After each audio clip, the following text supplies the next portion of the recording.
Thinking Columbus has fallen this National Heroes Day? Wondering if lockdowns has anything to do with that? Pause.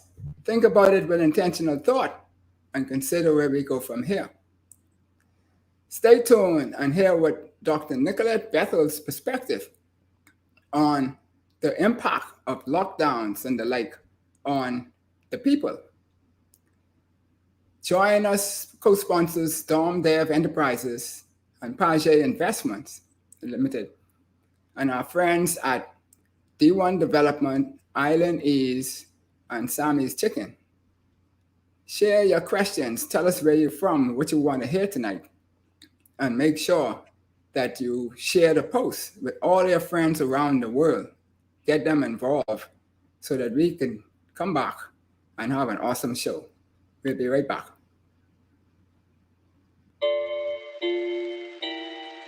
SumTin to think about with Dale Happy Knowles.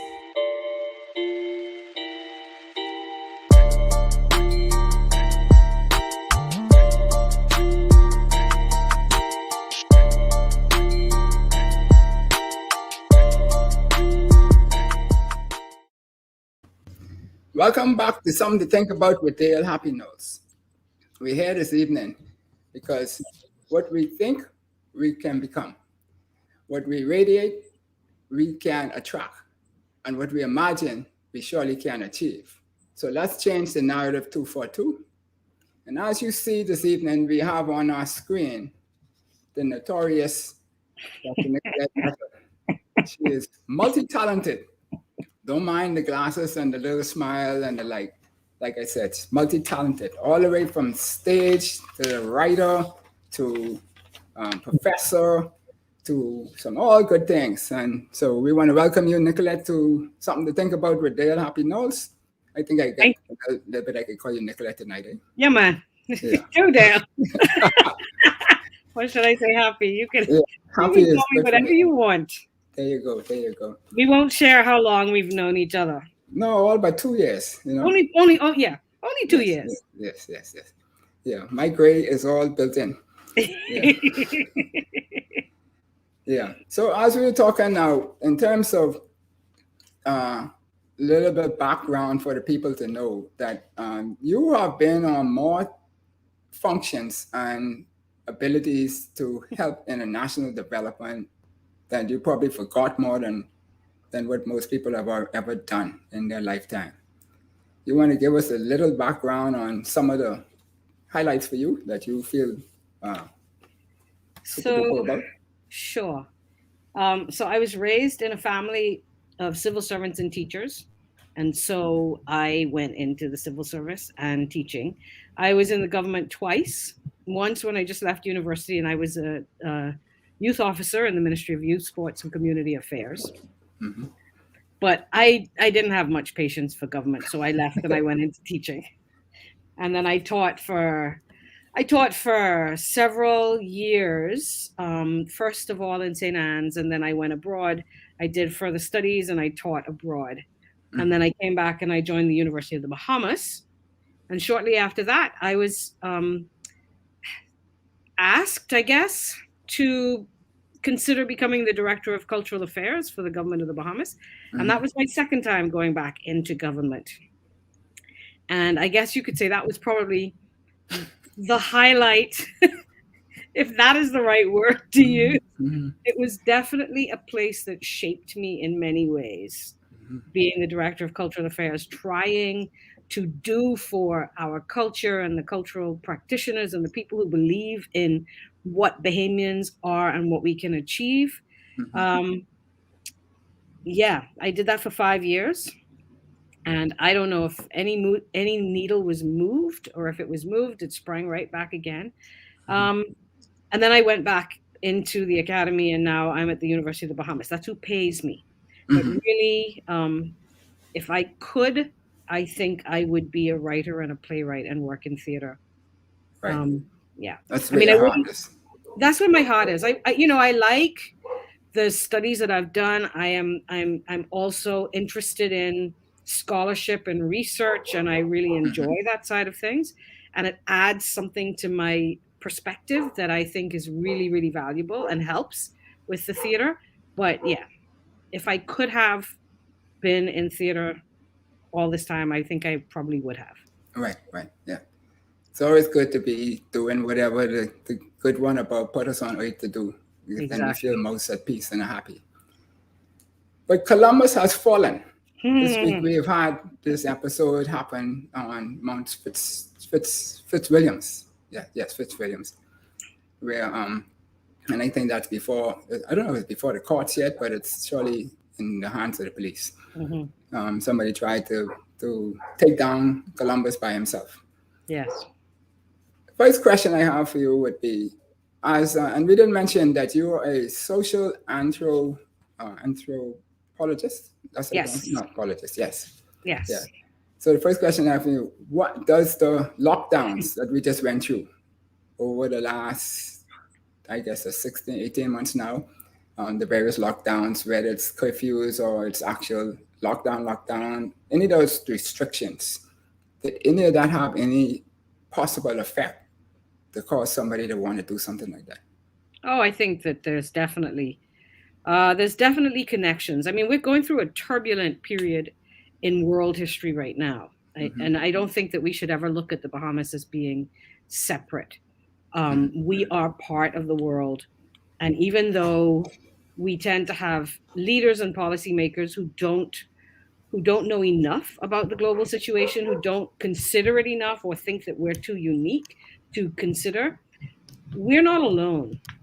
And the world is going through revolutions of all kinds. And one of them is we are finally reckoning with the impact that colonization and slavery and genocide and the building of the Americas, we are now facing that. We have to look at it. And it has taken us to the 21st century to be able to have a whole society look at that. This is the kind of thing that intellectuals and activists have been dealing with for years, but now it's in the public domain and people are having these conversations. Right. And so that's part of it. So that's part of what's going on. And statues of colonizers are coming down all over the world. We have not had that discussion in the Bahamas. It's like the sacred cow. We don't touch Columbus, right? So that is part of what's happening. And the other side of it is, and I'm not a psychologist, but I do work with psychologists. Right. And the impact, the psychological impact of certainly of the lockdowns. I don't know what to say about curfews. Per se, my thoughts about curfew have more to do with democracy, and I don't know enough to be able to talk about a psychological, any psychological impact. But the psychological impact of the lockdown, of the lockdown's impact on the economy, the fact that we have created a society that is so unequal. I think our society is as unequal today, and I'm willing to be challenged on this. Right. But I think we have a society that is as unequal today as it was before majority rule. Okay, so before we get too far into that, though, let's do a little definition part so our audience could understand, and myself to a certain degree. Social anthropologists measure and manage what? So measure might not be the right word. Okay, fair enough. Some of my colleagues in the United States would definitely be doing measuring, but social anthropologists look at global variation, and we look at human society around the world, basically. Okay. So there is an element of measurement, but we have a big, huge picture. So we have a global focus. So we look at global variation and global similarity. So we want to see what are the things that all human beings do. Right. Because a lot of the things that we grow up in a society thinking, this is a no-brainer, this is just natural, this is the way it is, etc. That's actually not the case. It is a cultural manifestation, right? Things like our assumption that the nuclear family, the mother, father, and children in one household is the best way to raise a family is not borne out by anthropological study. Okay. Right? There are many different ways to raise a family. The educational system that we have is not the only way that we can do it. So anthropologists look and see, we ask the question, well, what is universal? what do all humans do need? What do all human beings have? What do all human societies have? And then we say, okay, and then how do they vary across the world? So that's what social anthropologists in particular study. So from that perspective, then, some of the fundamentals that have been studied the most of recent times, particularly during the COVID COVID environment, what would you say those fundamentals would be? Boy, I don't know, because everything is changing so fast. So anthropologists traditionally would have studied things like kinship, family structures, and so on. Okay. They would have studied political organization. And when we say politics in anthropology, we're not just talking about big statewide politics. Right. We ask the question, how do societies create order, right? Right. And a state has a whole formal structure. But what happens when you have a small group of people, 50 people big, you still have to have people who make decisions for the group.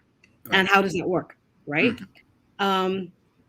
So, and we look at what we call economics. And again, economics is under anthropology is not just about money. Money is the last thing that arrives on the scene. Economics from an anthropologist's perspective is, how do people feed themselves? How do people live? How do we survive? What is subsistence, right? We look at belief systems and religions and how that works with everything else. Some anthropologists look at language and how language is structured, how language is used. So these are the kinds of things that we would look at. Yeah. So then putting people back on the plantation, as I call it, in terms of the food line, having to stand in the line for hours. But I remember after a couple of hurricanes in my old job, having to go out, and then we would see persons on lines for water, just water, for almost a day, particularly in the Grand Bahama area. And the like. And then after COVID hit, then we started to have people on lines to collect food. I mean, there's multiple ways you could do that, but we just happen to have this line thing. Well, this is something you all would study. Yeah. Yes, absolutely. That is something that we would study, and this is where I start to talk about the inequality, right? Because we live in a very rich society. Our society, the Bahamas still has a GDP that puts it too high for it to get like international aid and stuff. Even though we're having challenges, we're still that rich, right? We're still considered a middle to high income country. But within this country, we have people who are standing on line to get food, who don't have anywhere to live, and that seems to me to be impossible to be going on in the 21st century in a country that only has 400,000 people in it. We should be able to feed everybody if we're that rich, right? Yeah, but we probably could. But I mean, that whole facade or imagery of us being a super rich country really falls in a certain bracket of persons and a certain movement of persons versus the whole society. Right? Well, but that is my point, right? So if we yes, but what's the good of having super rich people in the country if everybody's not benefiting? What is the purpose? What's the point? Right? We have a society. So if we have a whole bunch of really, really rich people in it, then we should all be getting rich. This whole idea of I don't know. But I think it's connected. I say I don't know, but I think it's connected. It's connected to the idea of lockdown. Lockdown is a term that they used all over the world, and they meant it in a particular way. But it has a very particular meaning and resonance in a country which was founded on the enslavement of human beings, right? So when you're going to use the term lockdown indiscriminately in a society that is, first of all, very, very unequal, with super, super rich people who have a completely different life from everybody else, in a society where people have inherited this sense that we are just automatons who are put here to work for other people, to make other people's lives comfortable, but not ours. And then you start to talk about locking those people down. The kind of mental stresses and emotional challenges that puts on you we're only beginning to measure. And I have colleagues at the university who are Mention it. looking at Okay. the impact. Right. But on top of that, we do that in a system where we don't even, like you say, where we don't even think about how we can distribute what we actually do have in such a way that it isn't putting people out. Like, Right. I mean, I can't even, like, Yeah, there should be some balance of a Robin Hood type of scenario. I mean, that might be a little crude, extreme view of Robin Hood because they take from the rich and give to the poor. No, but what it's a balance. taxation It's a balance. I was taxes just are. about to say that's what taxation is supposed to be. It goes to the government so then the government could distribute it to amongst the whole crew, right? Yeah. And then you should at least think about how to distribute it. And one of the things that I always thought was with regard to the lockdown. First of all, you have the lockdown. Because you have a lockdown, you cut off your source of economic revenue, right? You slow that down. The people who are most affected are those people who are employed in that arena, which Right. we have put all of our effort into expanding, Right. because it gives jobs.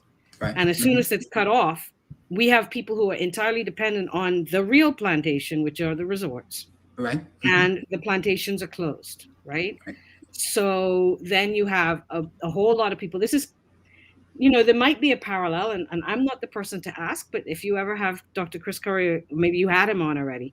But if you ever when he comes back, ask him what he thinks about this period in history now in comparison to the apprenticeship period after the abolition of slavery, after the emancipation of the slaves.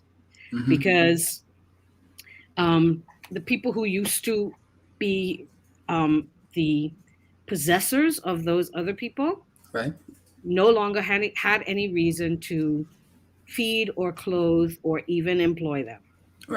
Right. Gotcha.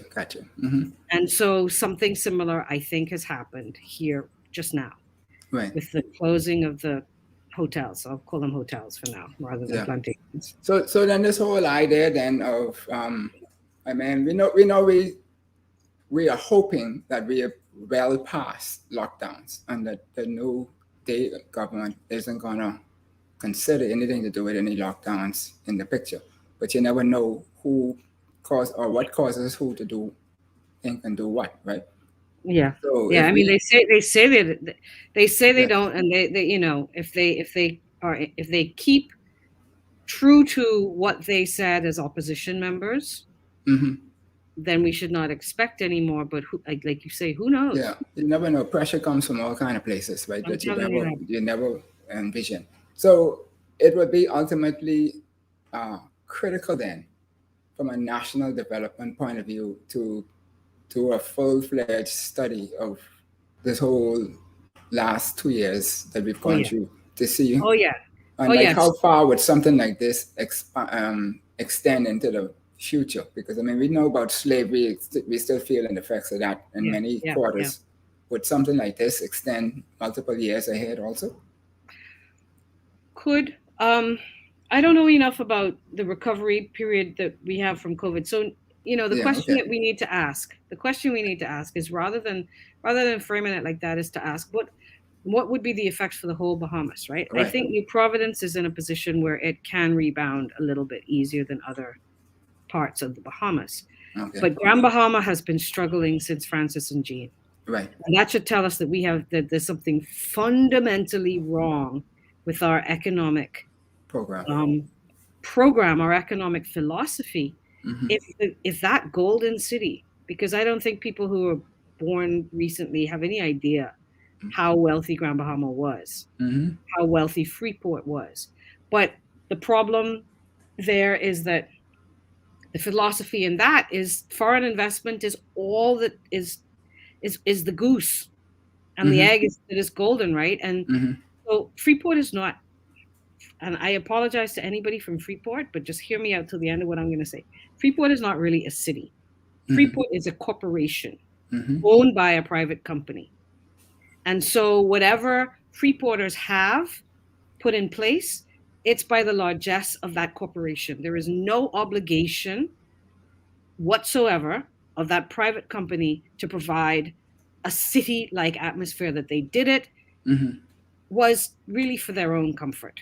Right. It wasn't for the citizens of the Bahamas who happen to live in Freeport. Right. Well, in all fairness, my understanding is that's the initial stage that it was going to go through. And then there was going to be a point where the citizens or the licensees of the port had the opportunity to cause it to become a properly structured city where but they have not taken up the baton to do for some reason, whatever the reason is. I don't know that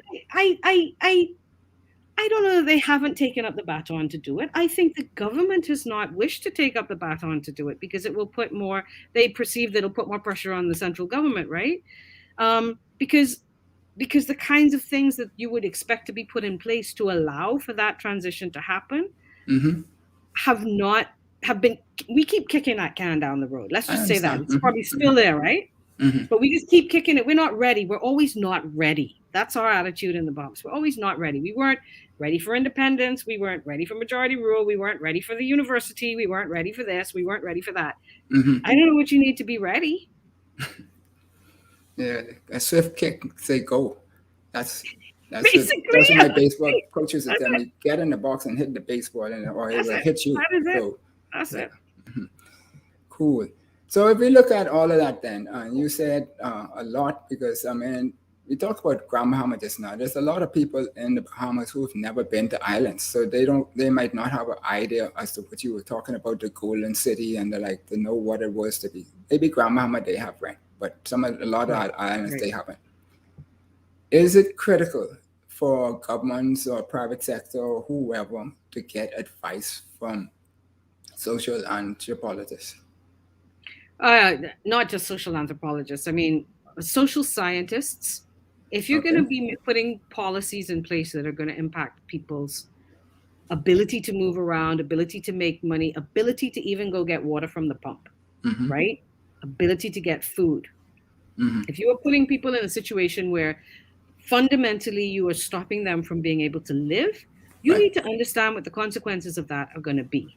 And social scientists, that's what we study, right? So social scientists should be at the same table as the medical scientists if they're looking at these kinds of drastic decisions, right? Because we could say, look, you cannot do that. You cannot, my big response, my big article that I wrote happened when it was determined that over the Easter weekend we were going to be locked down, and they told us that with 6 hours to go.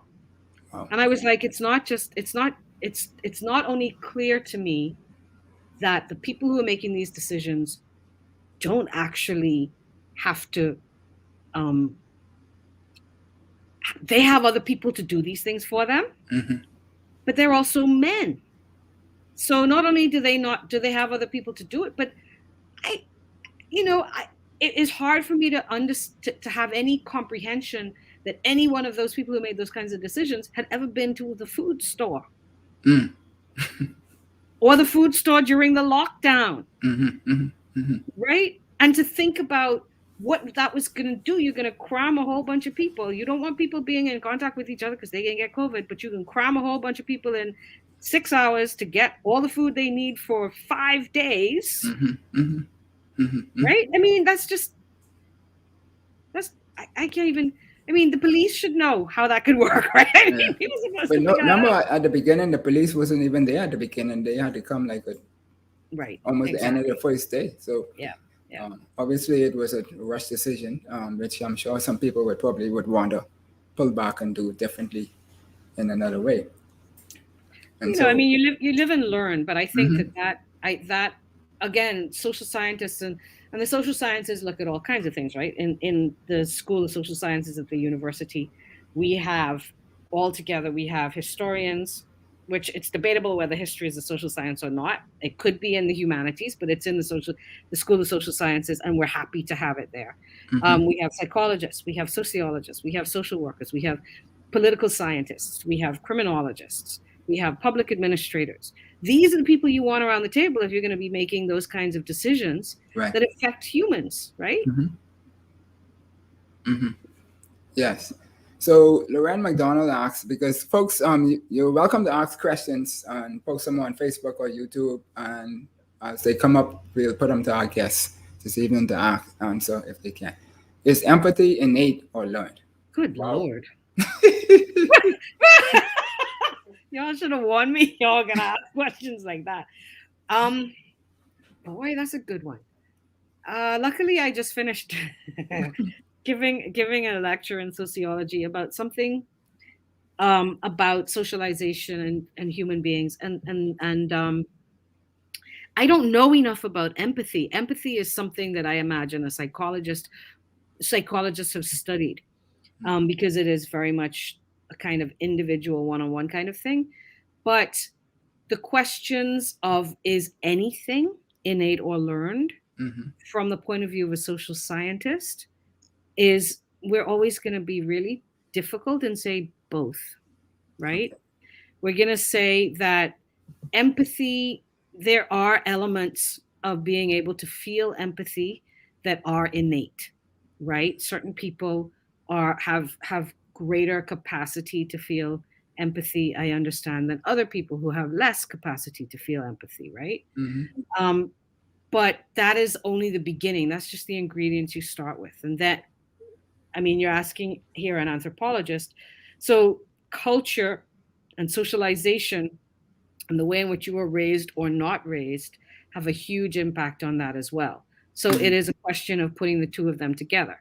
In some societies, like the whole society is empathetic and caring because of the way in which the society is structured and the way in which everybody is raised. Right. In other societies, you have everybody is hard and not empathetic, right?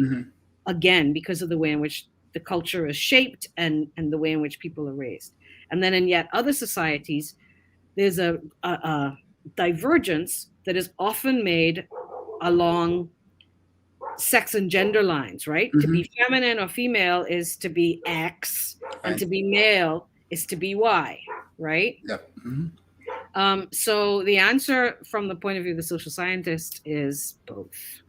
Okay. So where you sit now in terms of studying the whole society and the rest, and based on what you said just now, would you say that this argument that we need more women in the House of Assembly and in leadership is because they have, well, some have argued that because they're more empathetic to situations that they could. People who ask that question have no memory of Margaret Thatcher. Anyway, I don't know. I mean, okay, so our society is a society in which we raise women to be more empathetic than we raise men. We raise men to clamp down on that side of themselves, and we raise women to fill in that gap. We don't necessarily teach everybody how to be empathetic, right? But women kind of fill in that gap. Women are mothers. We are very much mothers, right? And mothers develop empathy because of their role as mothers. But I don't think that we even teach young women how to be empathetic. We don't teach each other how to be empathetic. So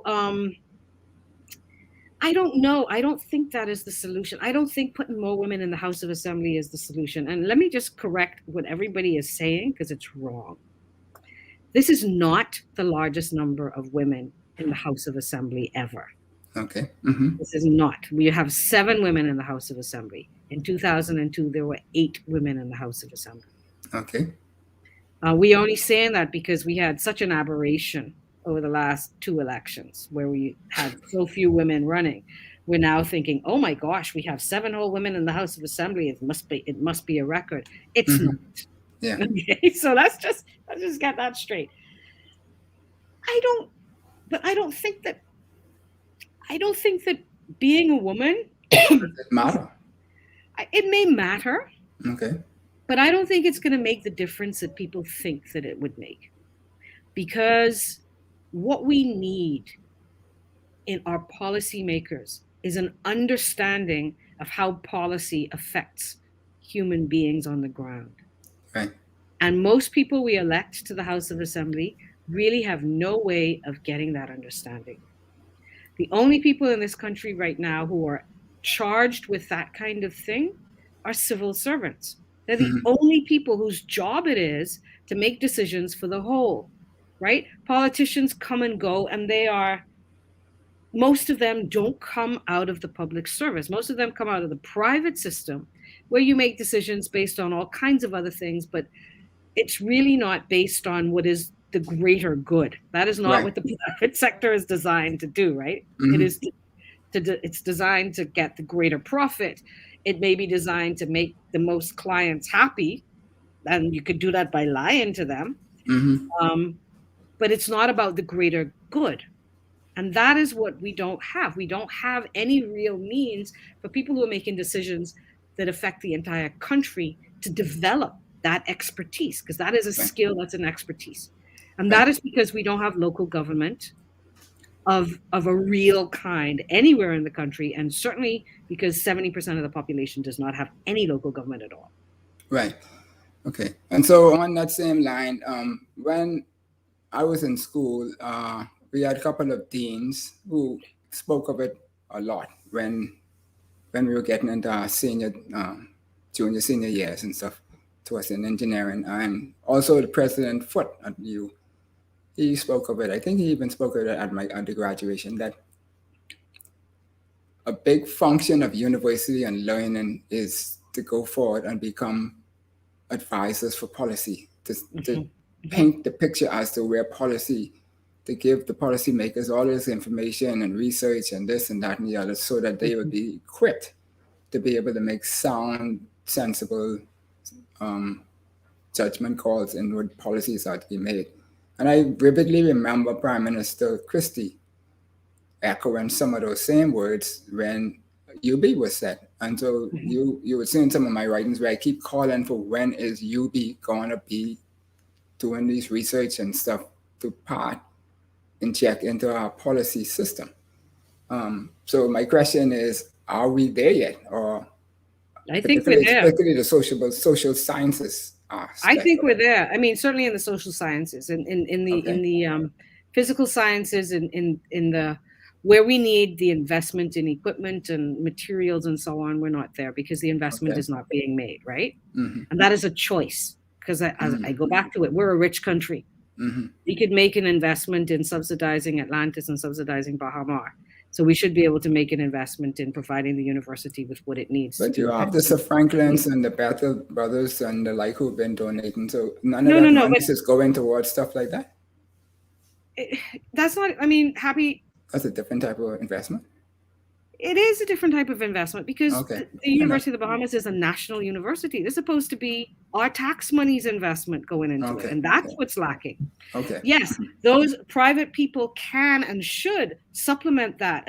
But it is not the job of a private citizen to meet the needs of the nation. The private citizen who wishes to give to the university, and they do, their job, it's their money, right? They could give it for whatever they want, right?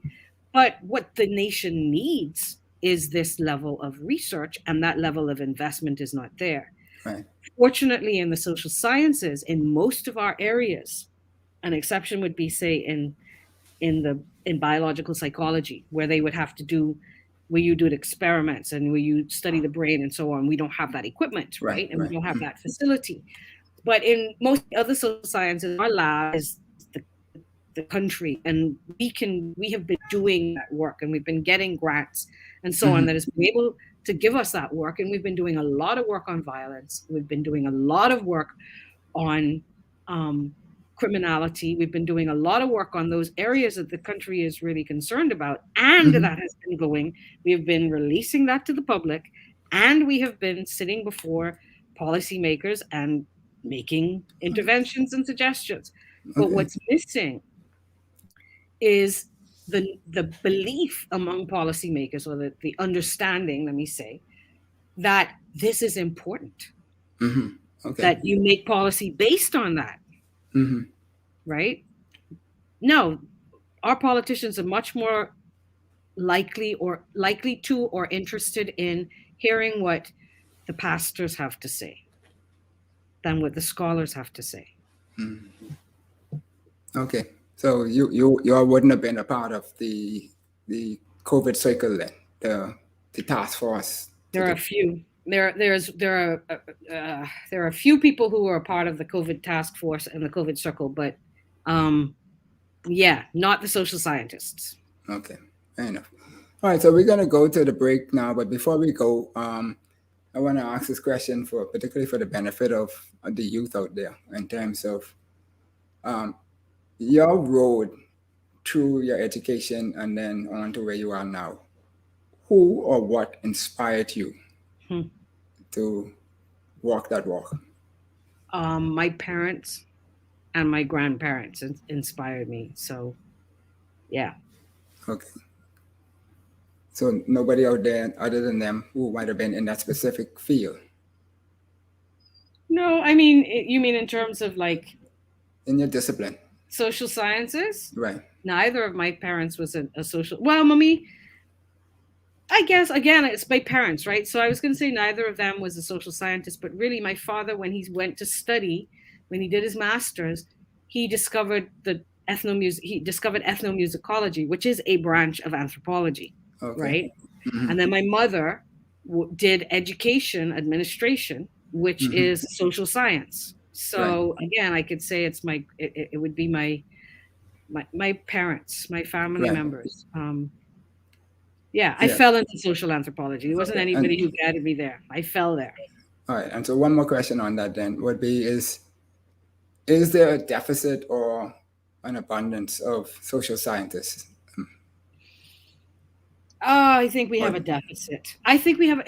That's a hard question to ask because in some areas we have a lot of people. We're graduating a lot of people with psychological training, with psychologists. But they're not being used. A lot of them are under or not well employed. A lot of them are going into private practice, which is good, but there's a greater need out there, and we're not using the resource that we have in the number of psychologists that we're creating.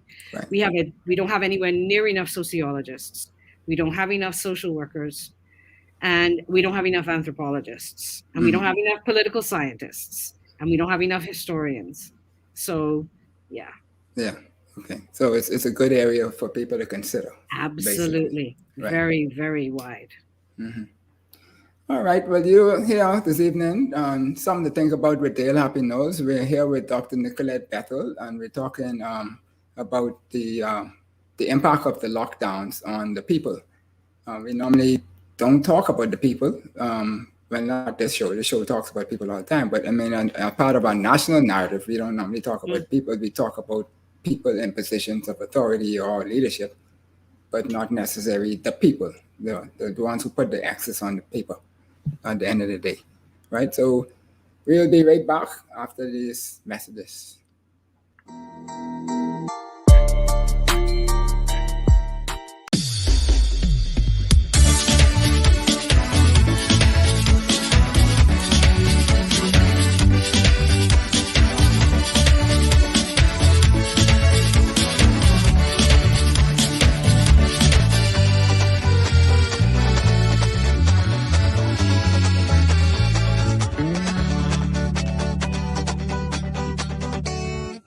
Sammy's Chicken.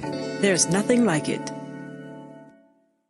This is Coach Knowles, founder and head coach at 242 Elite. I just wanted to talk to you guys about our first trip in program history to Orlando, Florida. On this trip, we went, like I said, to Orlando, Florida from July 1st to August 3rd. We played in 5 tournaments. We had at least 5 or 6 scrimmages. Came out with at least 25 games for the month. On top of that, the guys had workouts with prep school coaches. They had a few college coaches watch them, and 5 out of 9 of our guys have interest from prep schools and college programs thus far from the trip. I think it was a great experience for the guys. It was a great experience for myself. I was very proud of our guys. We had guys who were underage playing. We had some guys that even had their first time playing basketball, organized basketball this year. We came up with 2 second place and 1 first place. I think we did, again, pretty well. We hope to see the program strive. We're hoping to find a permanent sponsor to make this a regular thing and to keep it going and keep helping our youth get better opportunities and follow their dreams. We want to say thank you to all our sponsors, everybody that donated, and we couldn't have done it without y'all. So again, thank you, and we hope to see you guys again soon when we go off, hopefully in December.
Welcome back to Something to Think About with Dale Happy Knowles. This evening we're having a lovely conversation with Dr. Nicolette Bethel. Antoinette is my brother's mother-in-law, and I must give her honors because she just passed as a result of COVID, and so we give reverence there, and also Brother Senator Archer. Keith Muggins Archer. Yes. Yeah. Two of those. So we look forward to getting out of this rut that we're in and move forward. So welcome back, Doc. Thank you. Yes.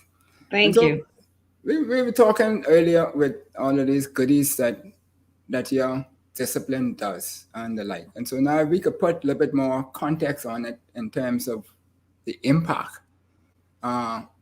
We normally look at society from a political, economic, and a social point of view.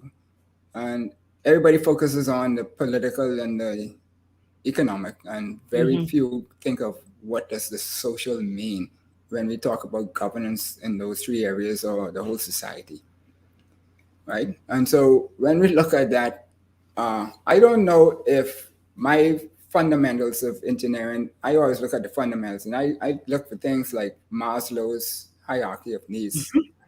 I don't know if that falls into your scope. Absolutely. Yeah, okay. Absolutely.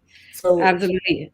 When I look at those needs, those 5 needs, then I almost could say that every one of those needs were violated by the COVID movement. Totally. Care to comment on that? Yeah. Absolutely. I mean, and in fact, that was one of the things that I referenced. If you're a social scientist, you have any social science training, you're going to go there and you're going to say, well, if we have to lock down the society, how are people going to meet these needs? These are the fundamental things that human beings have to do, right? So how are we going to, can any of these be sacrificed? Oh, in the short term for a long-term goal? And if so, which of them can we sacrifice and which of them can we not sacrifice? But we were sacrificing every single one. People couldn't even getting arrested, going out to get water, to clean themselves in a pandemic, right? I mean, but you talk about the needs of the body, the needs of security and support, exactly, and like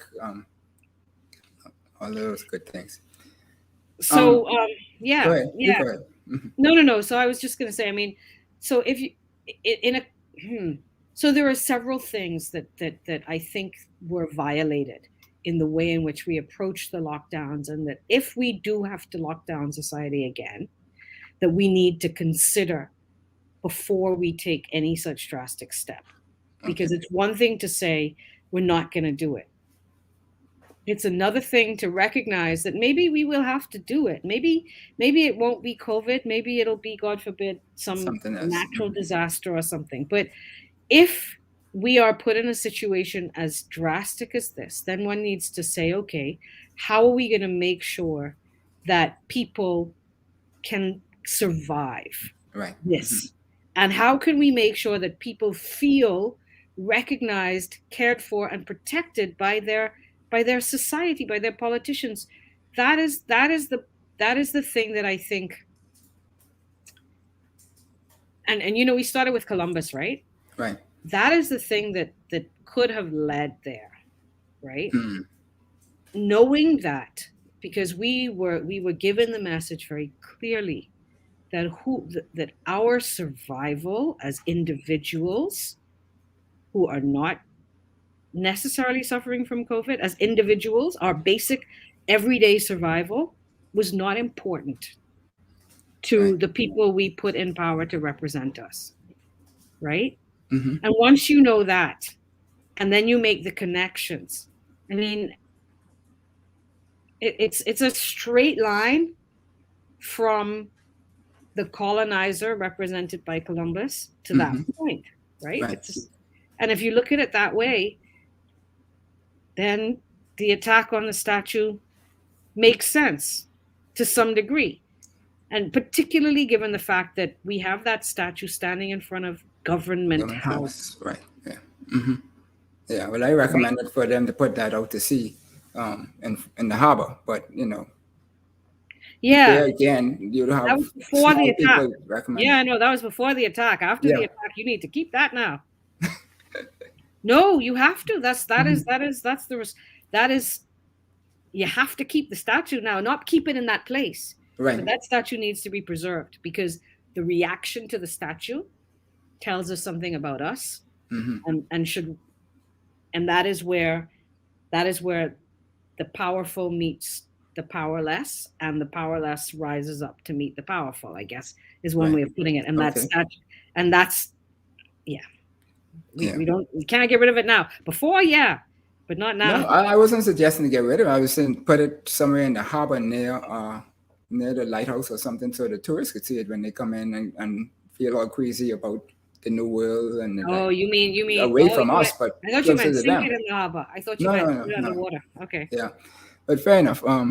So if we look at that and those needs, and like we said, I always said in the eradication for COVID was that if you hold a man's head underwater long enough, he will lose all constitution and even killed to be able to breathe. Yes. Right. And so we saw some of that, and maybe, like you say, chopping at the statue is a part of his way of saying he needs to breathe and the like. But COVID, the way we treated COVID in the Bahamas has been mystical in the sense that you didn't know who had it because of the nature of the disease, the virus itself. And then those who did get it, and the government knew who had it, the hospitals, they never reported who had it. So nobody knew. You couldn't go visit the people. So there was no interaction of touch, feel, smile, laugh, joy with somebody's pain and fright of going through sickness and illness and so forth. And that keeps spiraling to me in terms of all of those basic needs that mankind, I should say, has for touch, feel, see, hear somebody's laughter, whatever. None of that happens. People are dying lonely and the like. So I want to know what kind of impact will that have on our society, and is that something that your discipline, or maybe not your specific discipline, but as chair, you all would be able to advise governments as to how to deal with that? Absolutely. I mean, like I said, if we go to Maslow's hierarchy of needs, okay. and we want to look at them in terms of what are the most pressing. Right. So the physiological needs are the basic needs, right? Physiological food, water, warmth, rest, and then above that, security and safety, right? So if we're looking at the hierarchy of needs, what are the first things that need to be met? Right. What are the things you don't take away from anybody? So you have lockdown, but if you're going to have a lockdown, because you also need to think about the difficulty is we're all looking at COVID from our own individual point of view. Right. And what we're missing is that even though they went about it in the wrong way without being informed with how this would impact the social and the human, the government still had a responsibility to the medical, it's a pandemic, right? They had a responsibility to control the spread of the pandemic. Right. And every society reacted in a similar way. Mm-hmm. But what you need to do is you need to temper that by saying, okay, so we have to take drastic measures. What are the things that are non-negotiable that people need, right? They need food, they need water. So we need to make space for that. Right. They need security and they need safety. We need to make space for that. Mm-hmm. And those are the primary needs, and those are the things that you cannot sacrifice for a lockdown. Two tiers. Okay. Mm-hmm. The next one is intimate relationships and friends. So that is one of the things that has to be sacrificed if you don't know how a disease is spread, right? At least at the beginning. At the beginning, exactly, Mm-hmm. right? Mm-hmm. So at the beginning, that is one of the things that you push down the line, but then you use the university data knowledge so that you're right on the cutting edge as soon as you know that it's possible, right? That it's okay to be able to allow people to have their intimate relationships and friends, right? Right. Mm-hmm. Or figure out ways in which you manage the disease so that you keep people from getting into a situation where they have to be in hospital and separated, right? Right. Think about these things. And then the other two tiers of the pyramid are esteem needs and feeling of accomplishment. This is an individual need, and then self-actualization. Right. Well, Mm-hmm. In the Bahamas, we really get on those two anyway to begin with. So, we ain't really losing anything, right? Mm-hmm. Like, we're good on the first three. The next two, we haven't really learned how to meet those needs yet. Mm-hmm. So when you're contemplating this kind of drastic action, you need to at least understand how human beings function and work, because human beings are not numbers on a page, right? Well, some people think. Well, no, that's what they were doing. They were responding to the numbers on the page, but human beings are not numbers, Mm-hmm. right? And you have to be prepared for the fact that human beings are not numbers. And what kind of action are you going to take when somebody has to go out of their house to go get water? Yeah. Right? You have a choice. Yeah. Right? You have a choice. You could say, policemen, don't molest somebody like that. Right. In fact, assist them. Mm-hmm. Right? Instead of arresting them, assist them. You're the police. You got the mask. Can I take you to get your water, or can I bring you your water? But we don't train our police to do that. I really don't say we don't train our police to do it. We don't see the results of them being trained to do that, because just yesterday we passed 2 cars that were stranded. One on Prince Charles, blocking one lane of Prince Charles. So you know what kind of trouble that caused.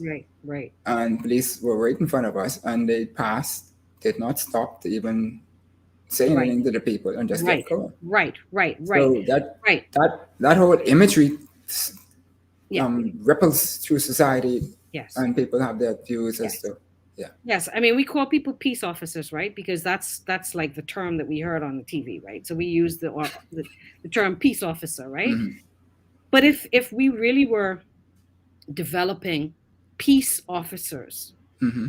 we would be training people to meet the needs of the citizenry, no matter what they were. The last resort should be protection, right? The first thing should be making people feel like they are part of the society and seen. So yes, Aaron Green tells another story about a man who got knocked down, and police cars drove around him and said, "Oh, we can call it in." What? Right? We can call it in. Mm-hmm. Instead of stopping the traffic. Mm-hmm. Mm-hmm. To keep this man who's trying to crawl out the road, but he was incapacitated. Yeah. Mm-hmm. but the police drove by and we can call it in. Wow. That's, Yeah, that ain't my that's- job. I'm not a traffic cop, right? So when we look at all of these things, this goes to an attitude that we have in our society, and particularly those who are in positions of leadership or positions of authority. And I always say it that way because everybody who's in those positions are not necessarily leaders. Right. But did they reach out to the UB to assist with the details of contact tracing and how to model the whole to see how best we could go about I'm not. I guess okay. searching for what would be the hotspots Right, or right. all kind of stuff. Yeah. Let me put it to you this way. I can't answer that question because I'm not at that level in the university. Okay. So, but what I think I could confidently say is they did not utilize the expertise in the university early enough. Okay. Okay. I Fair think enough. that ultimately those kinds of connections were made. And let's turn it around. Maybe we didn't. I thought that the university should have taken advantage of the whole thing to say, let us be a testing center, let us be a contact tracing center, let us do this, let us do that. We can do that. We have the bodies, we have the students, we Okay. have the capacity. We could do it, Mhm. right? I think an opportunity was missed.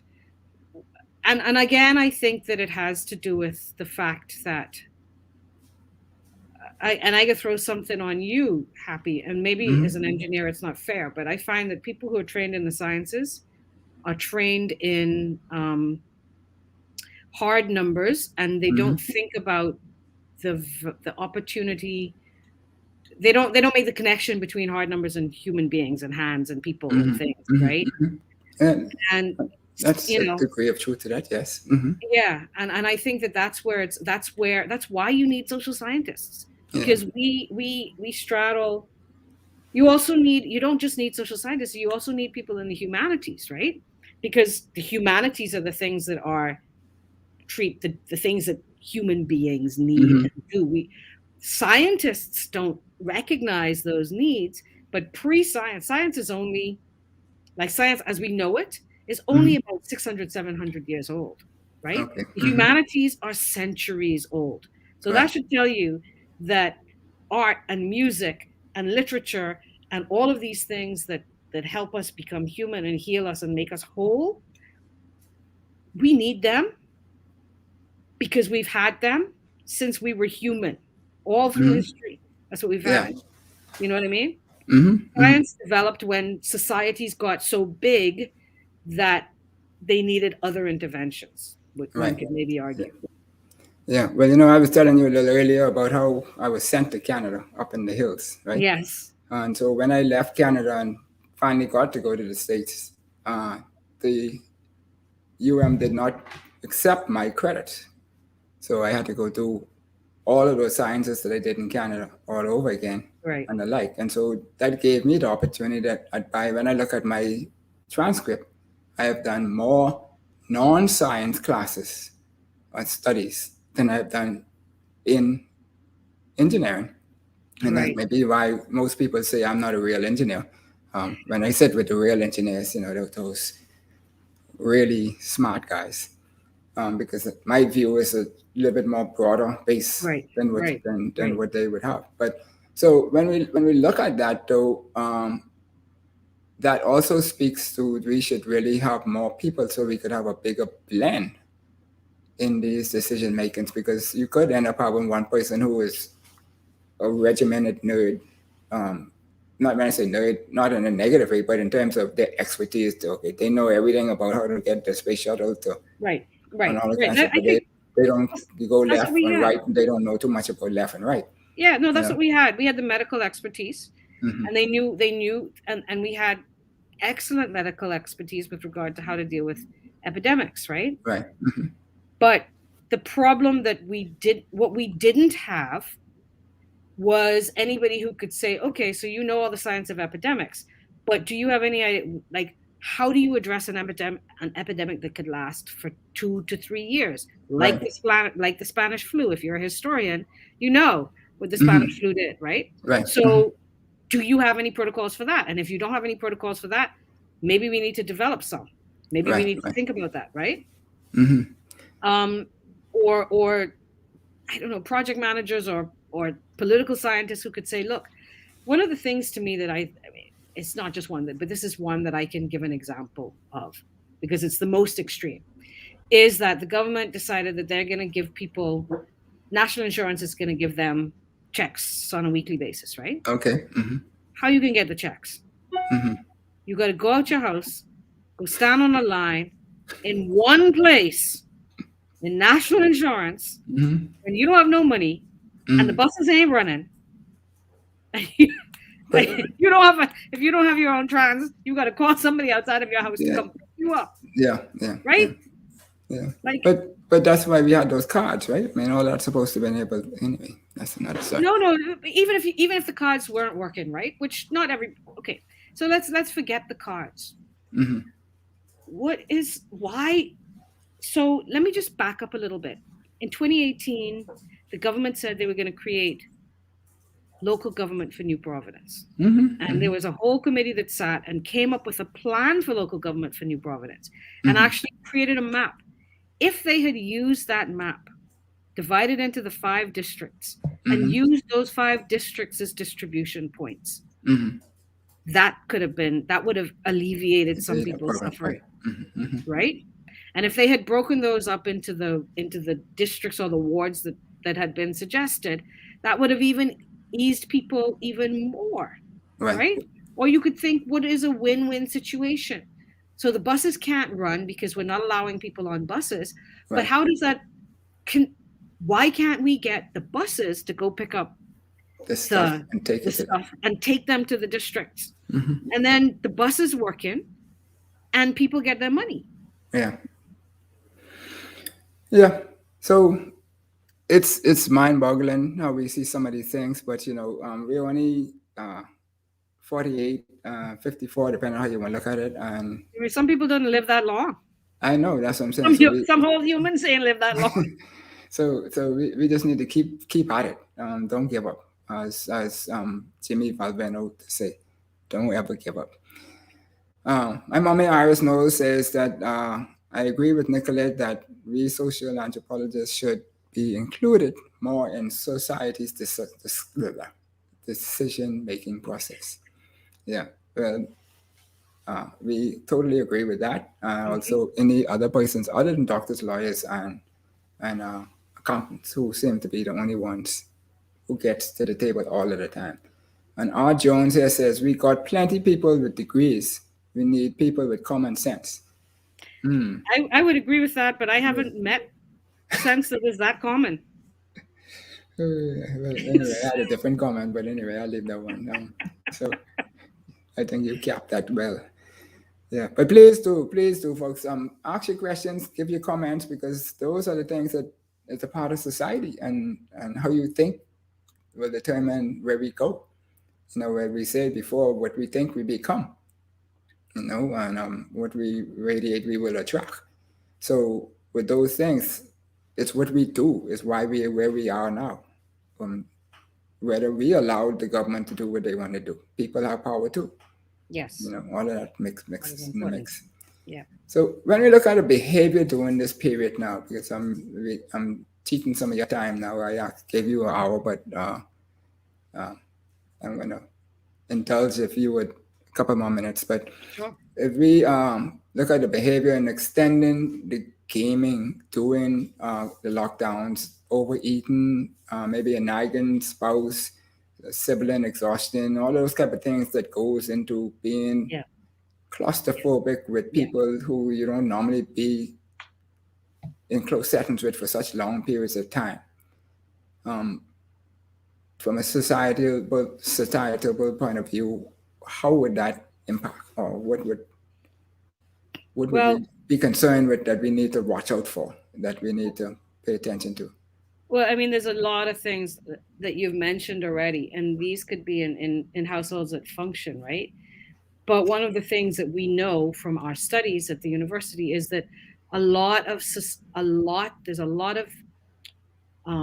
lot of violence in homes. Mm-hmm. There's a lot of I don't want to say dysfunction necessarily, but in a society, there's a lot of violence in homes. There's also a high level of addiction to alcohol. So compounding the lockdown was the inability to get alcohol. Right. And it's very easy for people to moralize about that. But it is a medical condition. Right. Mm-hmm. And that is basically saying that people can't get their medicine. Right.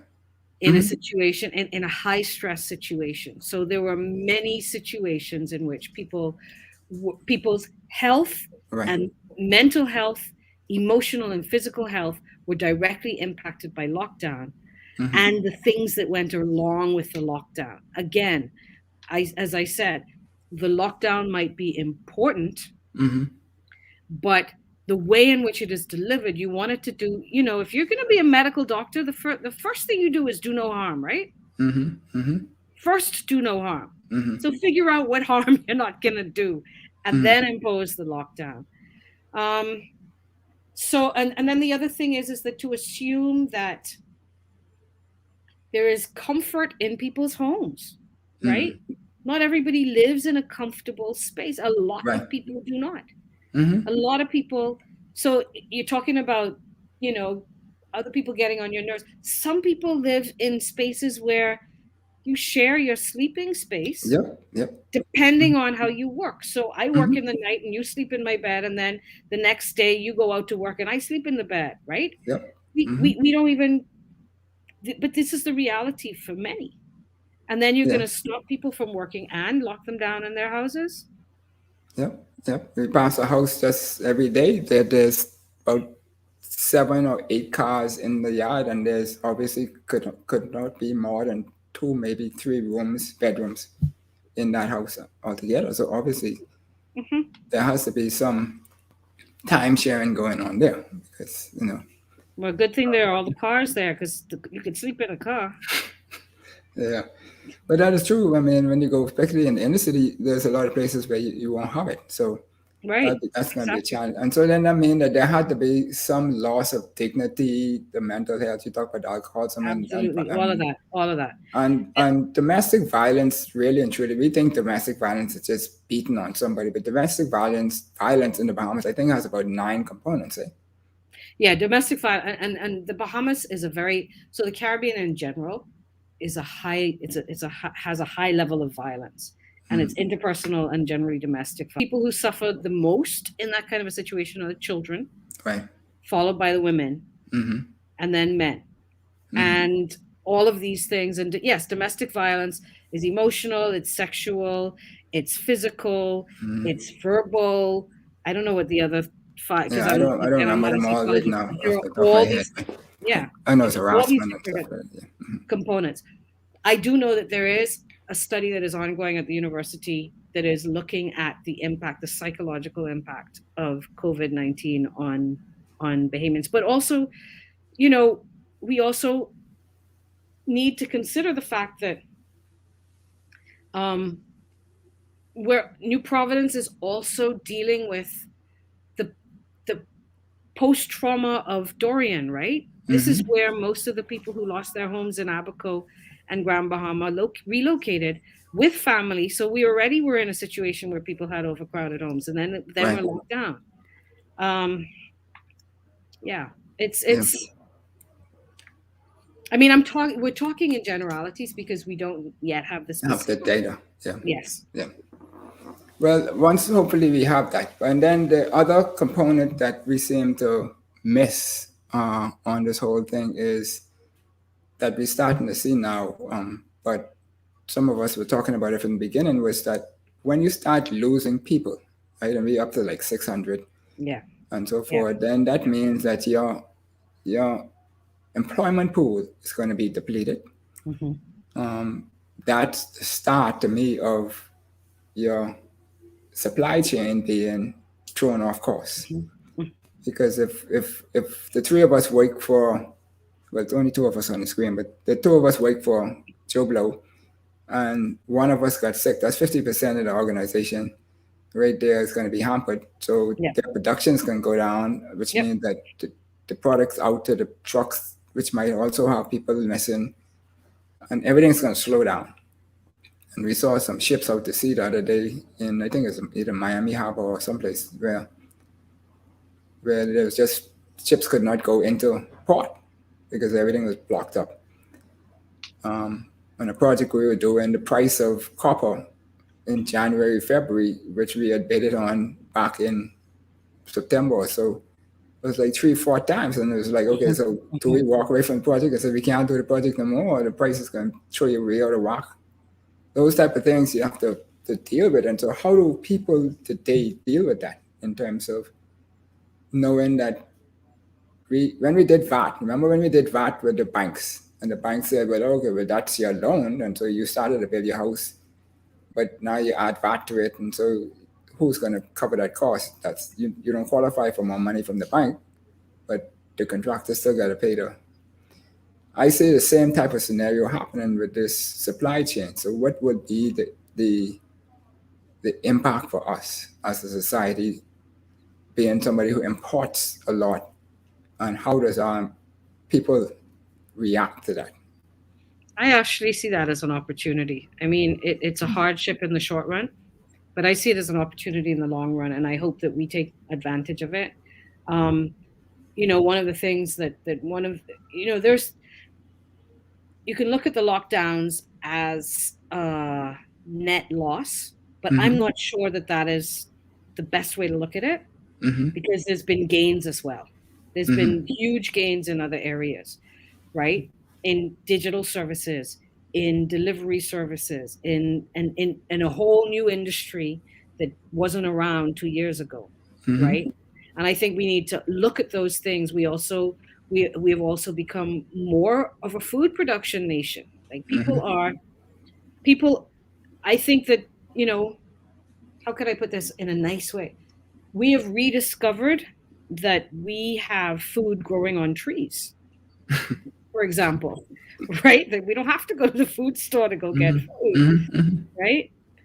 So I think that we need to be in a position to capitalize on those gains as well, and that's the danger, right? We could have gained that stuff and then go right back to normal and readjust to relying 100% on imports from abroad, rather than seeing how we can pivot and become more self-reliant, as we have had to be with the lockdown. Yeah. So now that speaks to what I call the new built environment, right? There's a definition that I coined. We talk about intentional thought and action towards creating an environment that is specific to helping the quality of life of the Bahamians to raise and be for generations to come, kind of thing. When we look at all of that from that perspective, then I have to ask then again, are the social scientists involved in helping governments, or are governments asking for assistance in creating this intentional environment? Because you talk about opportunity, but is that an intentional direction from UB or from government or from just civil society? Or not civil society, private society. Okay. To create this environment. All right, it's intentional. This new social environment. Yeah, so it's intentional. The nut that we have to crack, Happy, is how to get these conversations into the tiers of decision making in government. And it's not just the politicians that we have to get. Right. It's the senior civil servants, and those are the hardest nuts to crack, right? I remember being in the Ministry of Youth, Sports, and Culture when I was Director of Cultural Affairs, and I was talking about cultural industries and trying to develop the economy of the Bahamas around creativity and around cultural industries, and having not even being able to get the proposal that I had past a senior civil servant who was like, oh, no, but you would have to have a critical mass and you'd have to create factories. And I'm like, you left school in the 80s, man. That's what they were doing in the 80s. Today we have the internet and people can actually do little niche products and ship it out. We just have to make it possible for them to do it. It's still too hard to export. And the reason why it's too hard for an individual Bahamian to export is because under the UBP, the ports, imports, and exports were controlled by a small cabal of people who wrote the laws that made it hard for you to Right. send anything out of the country without going through them. Yeah. That's 55 to 60 years ago, and we have not made that. We haven't changed that. Right. Well, we were trying to expand that the other day in the Morgan's Bluff and the rest. But anyway, but you talk about that, and so in that cultural vein, most people look at it as the orange economy now, and like C. Allen always say, if you ask people to explain what the green, blue, orange, purple, most of the people in positions of authority can't give you a definition, right? But they'll talk about it.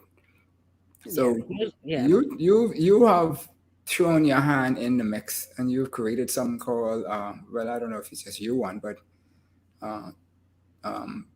Shakespeare in Paradise, right?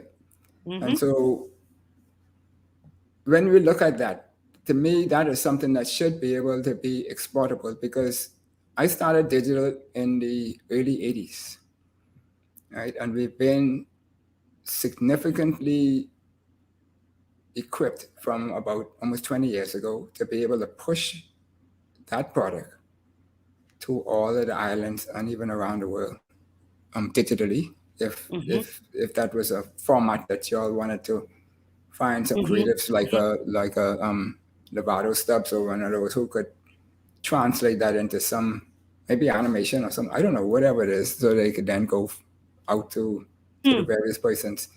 So what would be your thoughts on that whilst the producer put up one or two pictures as to what? Sure. So live theater is a strange beast with regard to the digital. We tried it last year. We wanted to, we had to have a digital festival last year, right? Right. And there's two sides to it. One, how do I want to put it?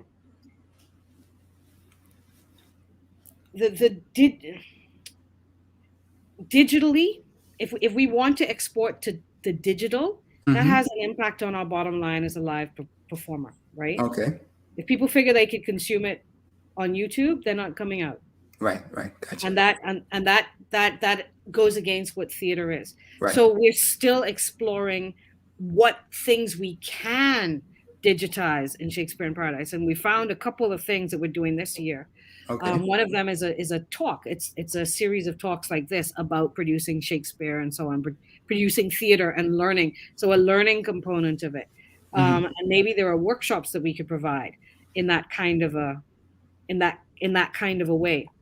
But we don't want. We have been conservative in this regard. We don't want to do anything that is going to, like I said, impact that bottom line and stop people from being in that same space, right? Right. At the same time, you're right. We need to figure out how to, which elements of Shakespeare in Paradise or use it to get people to come into. Or use it to get people to come in. Yes, exactly. Because when we started it, we saw it as, and one of the reasons why we have had a relationship with the National Art Gallery ever since we started. One of the things we saw was that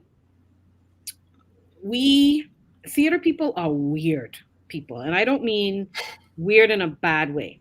I mean, we are resolute tourists.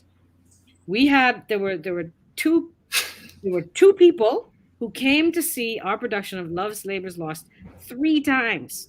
Wow. Night after night after night. They're the kind of people who, when they can travel, they go to the Eastern Seaboard and they go up and down and they go to all the outdoor Shakespeare productions. They go to New York City. They go to London. Theater people do that. That's what you save your money for. We might not drive the best car, but that ain't the real point. The point is that when we have our little packet of money and we go to wherever we go to spend it on theater, when you find good theater, we will do that, right? And that's what we have always been. That's our audience, the local audience, and that group of people all around the world who are that crazy to come. We figure if people know that there's this kind of thing in the Bahamas, they'll come.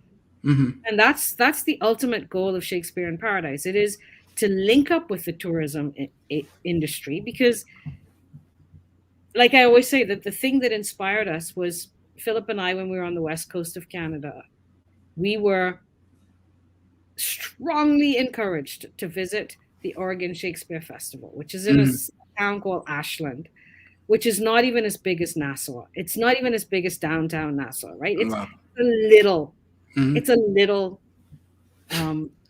town in Oregon, but they have a Shakespeare festival that runs from February to November, and the whole of the town's economy is run by the Shakespeare festival, and people come from all over the United States and all over the world to attend that Shakespeare festival. Right. And we figured if they could do it, we could do it. That's what we're aiming for. That's what we want. We want that people in the same space. And the fact that we can have theater outdoors is a great intervention for 2021. 2020, we had to go digital, and we didn't get any revenue from that, right? Because we converted our theater into video, and the people who did that conversion and partnered with us to get us, they got the revenue, right? Right. Yeah. Wow. Which is fine. That's part of the arrangement. Like that's our exchange, and it was good for us because it was free advertising. But we also didn't make any money in 2020, so we had to go back to.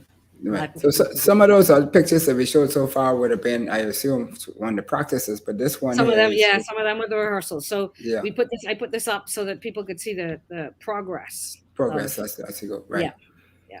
But this crew right here, they were something else. They were. they were great. They were. We got some talent in the Bahamas. I was impressed. We do. We have, there are other things, there are other dreams that we have. I mean, I don't want to train people to leave the country, but, we also met a woman from the Philippines, and in the Philippines, they had a theater school. And in that theater school, they were producing people who could leave that theater school and go to Broadway and get a Broadway role. Okay. And so that's part of the goal as well. We want to be able to give people the opportunity. I don't want people to leave this country. I want us to have a theater industry here. And there's no good reason why we shouldn't, because we get 5 million tourists in a normal year, a couple million maybe this year, right? If we get 10%, 1% of them, we're doing good. Yeah. And it's possible. And I always say to people, that we only scraping the surface of our tourism products and what we could do, and so many avenues to do. And so I wanted you to highlight that, because that's creativity during the pandemic or during the COVID environment. And my understanding with having a quick word or two with one or two of the persons and some of the persons who advocate, that it helped those persons who participated in the Shakespeare to deal with the pandemic, right? So how important was it? Because we had a lot of the basketball courts and it was shut down where people couldn't do anything, but you were still functioning. So we weren't. We were shut down. We were shut down for 15 months. We were shut down from March 2020 till July 2021. Live performances could not happen. Okay, the live performance, but weren't you all still doing stuff in the background as a group? No. We couldn't even leave our house, man. So that was what we were just planning and plotting. That's the plan. But I think that one of the things that, again, that when I talk about the sciences versus the humanities, theater has been used as a place of healing, psychological healing for millennia. Right? The whole idea of coming together and that in that space and sharing that energy and feeding each other. I looking at this question I'm not even gonna touch that one. Yeah, but I'll touch it for you, because when the idea of knocking down the post office was put on the table or made public to us and stuff like that, I had recommended that we create theaters and a whole village on top of that hill, which will tie it into Over the Hill program, which will then tie into the in front of the hill. Right. Make it programs and stuff. accessible. Make people feel Right. like they could actually access it, right? Yeah, have a Junkanoo Yeah. Academy, all kind of stuff there. But the viewers that know a central bank has to go there. So, but Well, the central bank is supposed to have a theater. anyway, right? But to go back to the Nassau cruise port, will the Nassau cruise port have a theater run by Bahamians? I don't know, and do I dare say I don't really care?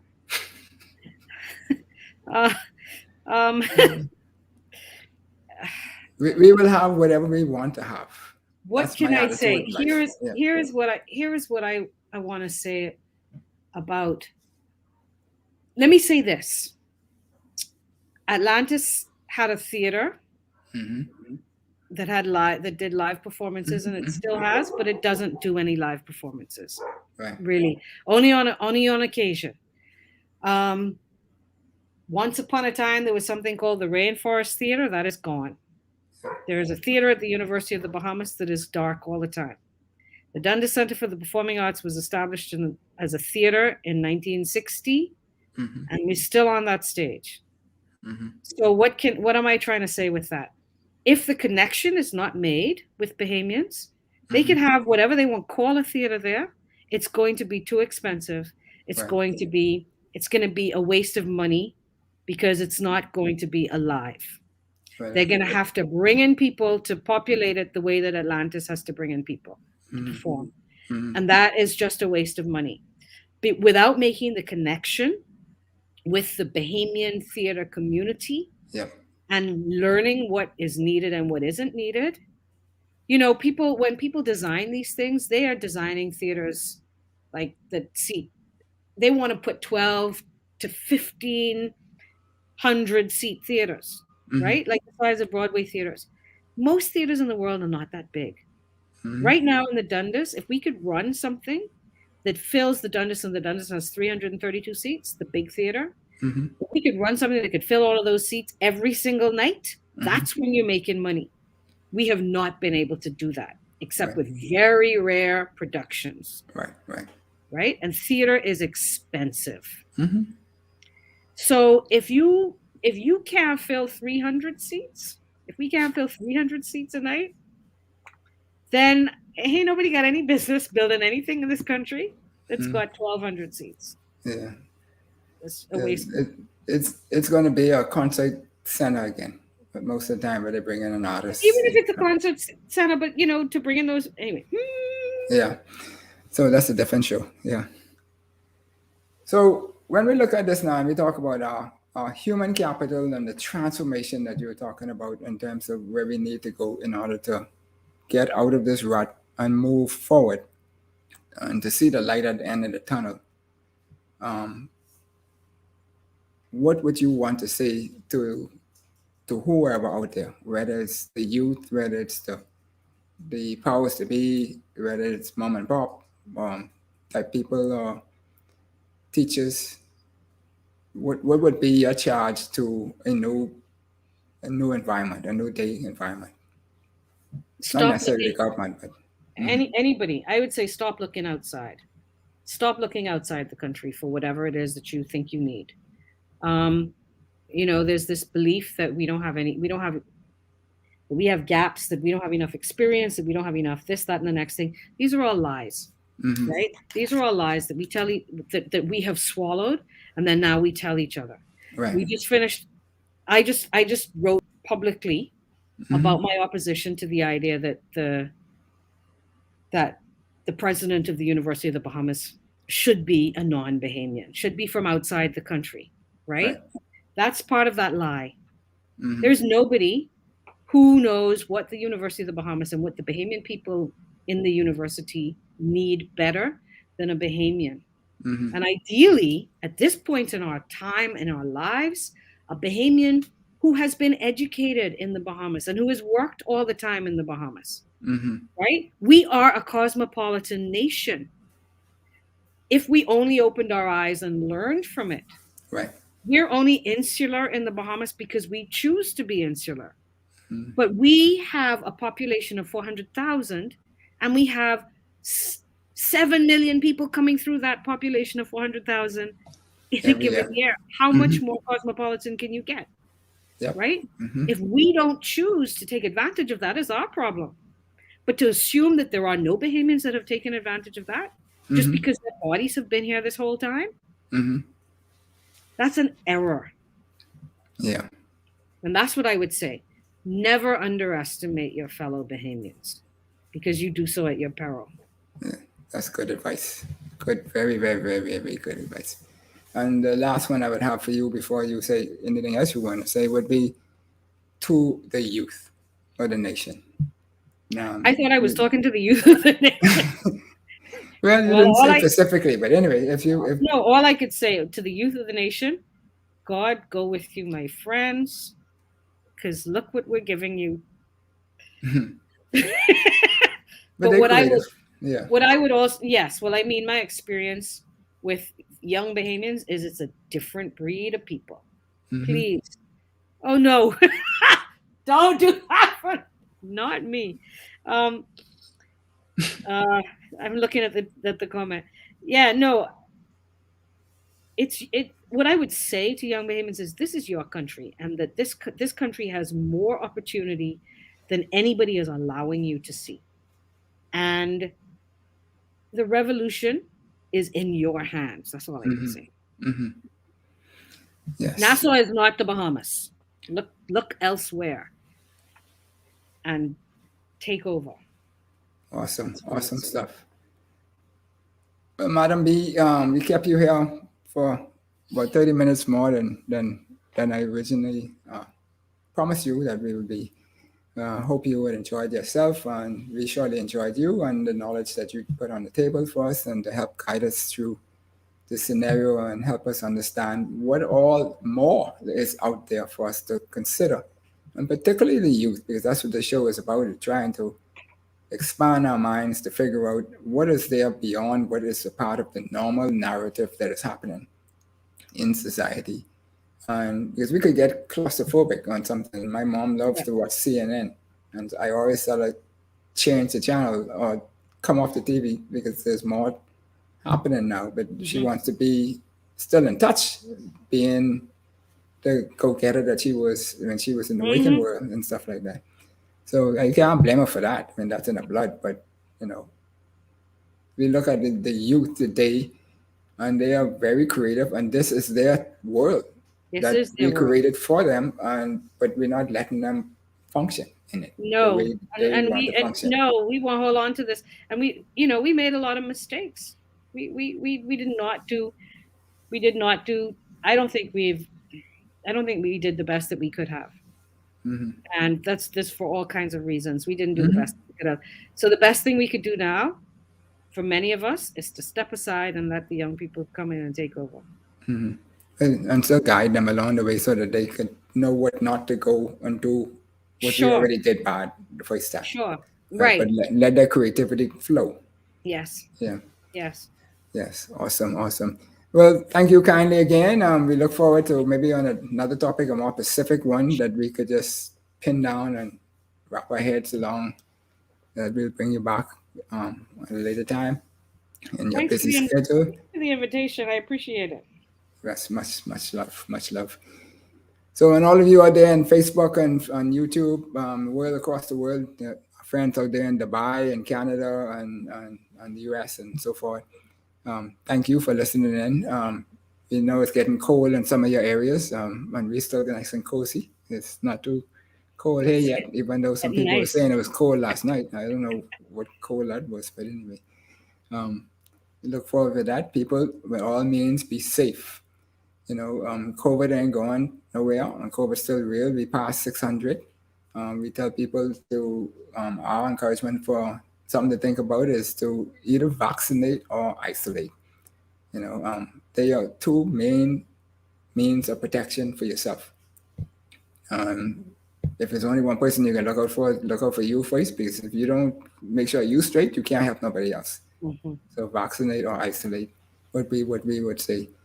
And by all means, if you like this and if any value that you've seen on this in terms of helping you and guiding you in your direction that you might want to go, which you might not have thought about before, we're glad that we're able to assist you and help you in that light. And be sure to share the show with all your friends who might be out there searching and looking for new ways or new ideas and things to consider as you move forward. Dr. Bethel, Nicolette, Nikki, Hey. I've stopped there. I won't call the other names so these people don't know about. Yeah, we appreciate it. Appreciate your time. Appreciate all your efforts that you do, and hopefully, just keep running. As your father and mother would say, Yep. One bite at a time, and it will happen. Thanks, Happy. Thank you so welcome, much. You're welcome. Take care. You take care of yourself. Madam Producer, thank you kindly, and be safe to everybody. And we'll see you next week, same time, same place.